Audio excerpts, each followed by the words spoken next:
geopolítica y valorización geoestratégica del norte de África y Oriente Medio. Para ello me ceñiré al esquema que se presenta en la diapositiva. Referirse hoy a una unidad geográfica de cualquier parte del mundo implica reconocer que nos encontramos en un orden internacional en transición, desde una bipolaridad propia de la Guerra Fría, probablemente hacia uno del tipo multipolar. En dicho escenario, la lejanía geográfica de los eventos ya no es garantía de protección o seguridad.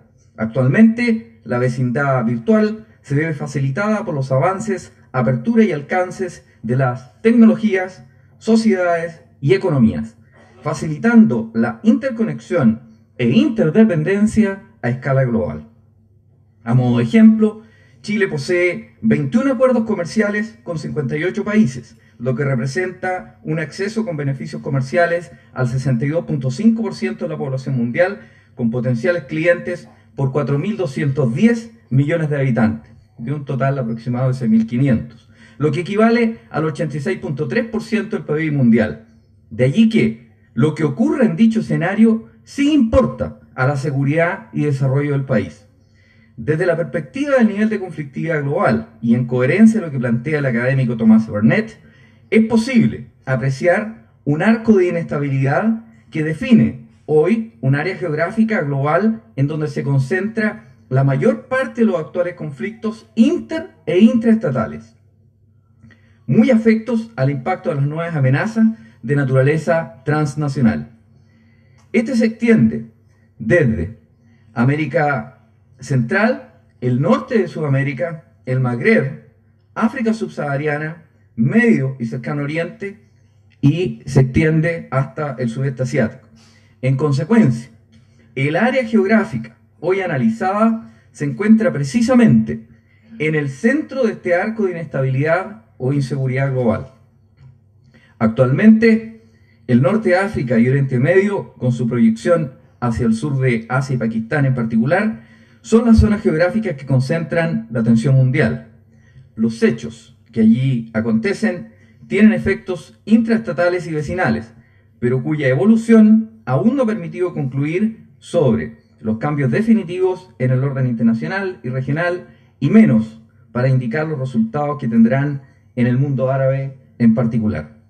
El Magreb, donde se pone el sol, es una amplia región del norte de África, identificada con el mundo árabe musulmán. Habitualmente ha sido definida como la región del norte y noroeste africanos, localizada entre el Océano Atlántico al oeste y Egipto al este, limitada al norte por el mar Mediterráneo y al sur por el desierto de Sahara.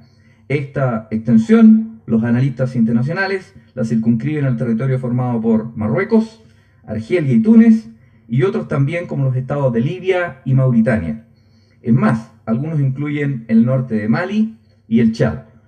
Para efectos de este seminario, nos concentraremos en aquellos países que han protagonizado alteraciones de orden interno y que a partir de Túnez, Egipto y Argelia se agregó Marruecos, Libia, Jordania, Líbano, Siria, Arabia Saudita, Yemen, Bahrein, Omán e incluso Irán. Además, por las repercusiones mundiales que significa la muerte de Osama Bin Laden, incluiremos una reseña del nexo de las áreas geográficas anteriores con Pakistán.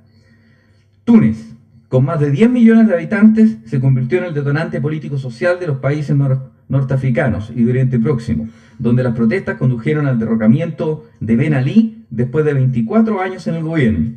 En Egipto, con 80 millones de habitantes, la presión popular e internacional logró que el presidente Hosni Mubarak tuviera que entregar el poder al ejército. En Argelia, con 35 millones de habitantes, la rebelión ha sido menos masiva, pero miles de jóvenes han procedido violentamente contra el orden interno. También han sido relevantes, pese a que el país ha sido el menos afectado, los levantamientos en Marruecos, con 30 millones de habitantes, y donde el gobierno hábilmente ha ido tomando medidas para calmar los ánimos y directamente anunciar la subvención de hidrocarburos y alimentos básicos. En Libia, con más de 6 millones de habitantes, en donde el petróleo representa el 95% de sus exportaciones, la comunidad internacional no pudo quedar expectante y hasta la fecha Muammar Gaddafi se resiste a dejar el poder en manos del pueblo libio.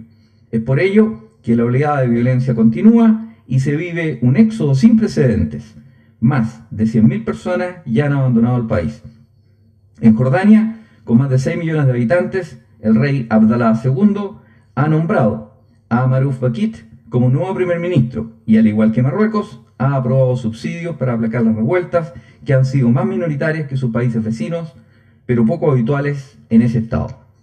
Los desórdenes en Siria, con más de 21 millones de habitantes, no se hicieron esperar. En un país en estado de emergencia por más de 40 años, las protestas contra el gobierno de Bashar al-Assad han ocasionado cientos de víctimas producto de la fuerte represión.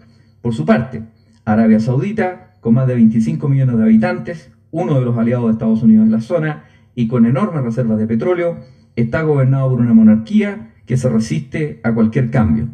En Yemen, con más de 23 millones de habitantes, uno de los países más pobres del mundo árabe, el contraste es singular. Está lastrado por sus estructuras tribales, el analfabetismo y varios conflictos armados. Tras 33 años de gobierno de Ali Abdallah Saleh, cientos de yemeníes piden en las calles el cambio de las autoridades. En Omán, con casi 3 millones de habitantes, las protestas en el país han sorprendido a la región y al mundo. No existe una constitución y la justicia está repartida entre la Corte Suprema y las cortes tradicionales islámicas. Las funciones del sultán son básicamente las de un monarca absoluto, sin democracia ni instituciones. En el Líbano, con más de 4 millones de habitantes, grupos de jóvenes suníes continúan saliendo a las calles para protestar contra los chiitas que acumulan poder con Hezbollah y han impuesto a su candidato al frente del gobierno. En Irán, con más de 72 millones de habitantes, el detonante ha sido la acusación de fraude electoral y las revueltas árabes han hecho renacer un movimiento opositor contra el sistema teocrático. En los territorios palestinos, con más de 4 millones de habitantes, las autoridades temen que las protestas en Túnez, Egipto y Libia se trasladen a Gaza y Cisjordania. La reacción de Hamás ha consistido en acallar a quienes apoyan las revueltas en Gaza, mientras que el gobierno de Ramallah ha convocado elecciones municipales que serían las primeras desde 1960. Audazmente, Fatah, Hamás y otros 11 partidos palestinos, incluido el grupo Yihad Islámica, firmaron en Egipto un compromiso para formar un gobierno técnico de coalición en la autoridad palestina, colocando fin a diferencias que se creían insuperables y 4 años de ruptura completa entre la Cisjordania del Fatah y la Gaza de Hamás. Fue un paso decisivo y sorpresivo, aunque todavía no se sabe hacia dónde conducirá, ya que persisten grandes diferencias y dudas sobre la viabilidad de la reconciliación. El abismo entre laicos, moderados y en diálogo con Israel, al-Fatah, y los islamistas armados y en guerra con Israel, Hamás, se puso de manifiesto cuando la mayoría de los delegados viajaban hacia Egipto a la firma del acuerdo aludido, mientras que el líder de al-Fatah anunciaba que la muerte de Osama Bin Laden era positivo para la causa de la paz en el mundo, el líder de Hamás acusaba a Estados Unidos de asesinar a un guerrero santo árabe y de basar su política internacional en el derramamiento de sangre musulmana. Lo que empezó en Túnez en forma de protestas sociales terminó uniéndose en un amplio movimiento reivindicativo norafricano para la articulación de demandas sociales y políticas.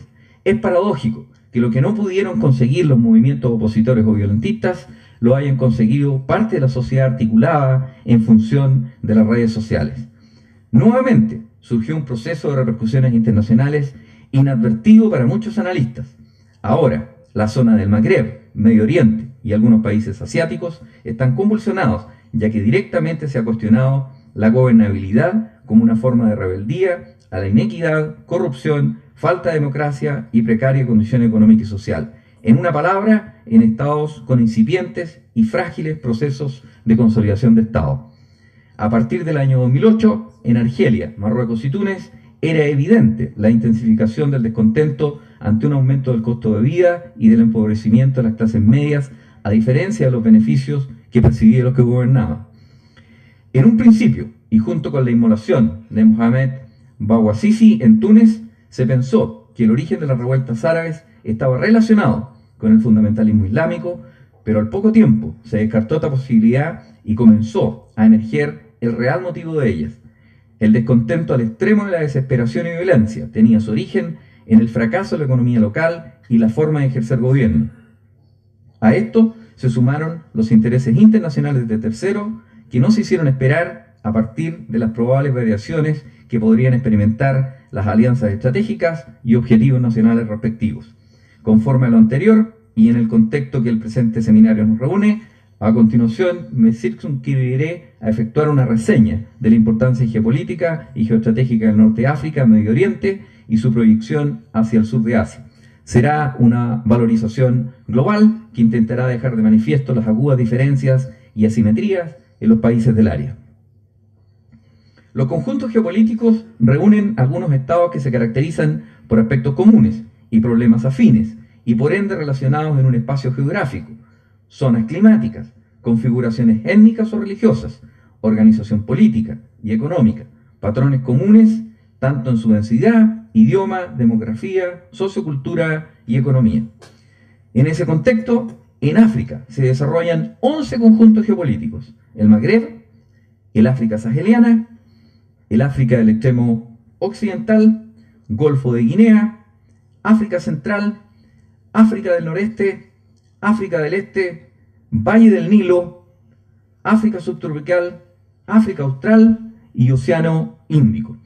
En directa relación con los anteriores están los conjuntos de Oriente Próximo y Oriente Medio, como el área creciente fértil, Península Arábica y Oriente Medio propiamente tal. Para entender la conformación de los conjuntos geopolíticos enunciados, debemos recordar que África se incorpora al sistema internacional después de un proceso de colonialismo que permitió la integración de los estados africanos al circuito de la economía y política internacional como parte de un proceso en el cual su rol se ha limitado más que nada al suministro de materias primas, respecto a lo cual cabe agregar que aún existen reservas no declaradas de gas natural, uranio, radio, cobalto, cobre, titanio, oro, platino, diamantes y petróleo, entre otros, pero donde las tierras de cultivo y de producción de alimentos para el consumo de la propia población son marginales en los más de 30 millones de kilómetros cuadrados que posee el territorio, con una población que en el año 2009 sobrepasó los 1.000 millones de habitantes. En otras palabras, podemos expresar que África produce lo que ella no consume y consume lo que ella no produce.